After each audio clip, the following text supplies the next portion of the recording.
আজকে নতুন একটি রেসিপি নিয়ে চলে আসলাম। হ্যালো ফ্রেন্ডস, আসসালামু আলাইকুম। আজকের রেসিপিতে স্বাগতম জানাচ্ছি। সবাই কেমন আছেন? আশা করছি সবাই ভালো আছেন। তো আর কথা না, রেসিপি শুরু করছি। প্রথমে ঢেঁড়স নিয়েছি, আজকে ঢেঁড়সের রেসিপি করছি। সেটা হচ্ছে ঢেঁড়সটা একটু তেলের মধ্যে ভেজে নিয়েছি, 1 টেবিল চামচ তেলের মধ্যে। ঢেঁড়সটা ভালো করে ধুয়ে পরিষ্কার করে কেটে নিয়েছি, একটু ছেঁকে রেখেছিলাম যাতে পানি না থাকে। হালকা একটু যখন এরকম ভাজা হবে তখন এটা উঠিয়ে নিলাম।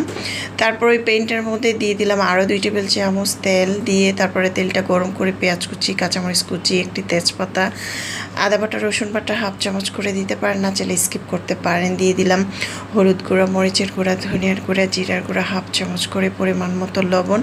মশলাটা ভালো করে কষিয়ে নিয়েছি। তেজপাতাটা দিলে সুন্দর একটি ফ্লেভার আসে, মাংস ফ্লেভার। তারপর মশলা যখন কষানো হবে তখন দিয়ে দিলাম একটি ডিম দেওয়ার পরে খুব ভালো করে নেড়েচেড়ে মিক্স করে নিচ্ছি। আর দিয়ে দিলাম হচ্ছে যে ঢেঁড়স অথবা ভেন্ডি যেটা বলেন সেটা দিয়ে দিলাম। দিয়ে এখন কষিয়ে নিলাম। কষানোর পরে হালকা 1/2 কাপের মতো পানি দিয়েছি। দিয়ে দিলাম টমেটোটা দিয়ে একটু নেড়েচেড়ে নিচ্ছি হালকা করে, একটু ঢাকনা দিয়ে ঢেকে দিব। যদি ঝোল খেতে চান সেক্ষেত্রে 1 কাপের মতো পানি অ্যাড করতে পারেন। তো আমি আরও 1 কাপ পানি অ্যাড করে ঢাকনা দিয়ে ঢেকে 1 থেকে 1.5 মিনিটের মতো রেখেছি। বেশি ঢাকনা দিয়ে ঢাকা যাবে না, যেহেতু আমি ঢেঁড়সটাকে একটু ভেজে নিয়েছি সেক্ষেত্রে। তারপরে ঢাকনাটাকে উঠিয়ে দিয়ে দিলাম ধনেপাতা কুচি, বা বাসায় যদি ম্যাজিক মশলা থাকে সেক্ষেত্রে এখানে অ্যাড করতে পারেন, খেতে দারুণ লাগবে। এখন আমি একটি বাটিতে পরিবেশন করে নিচ্ছি। মাশাল্লাহ, দেখতে যেমন সুন্দর, খেতেও কিন্তু দারুণ মজা।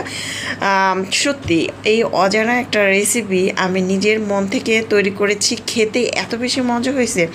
রুটি, পরোটা, গরম ভাতের সাথে সবাই চেটেপুটে খাবে। বাসায় যখন কিছু থাকবে না, তাছাড়া একঘেয়েমি ঢেঁড়স ভাজি না খেয়ে মাঝে মধ্যে কিন্তু আমরা এভাবে তৈরি করে খেতে পারি, আর অসম্ভব মজার হয়েছে।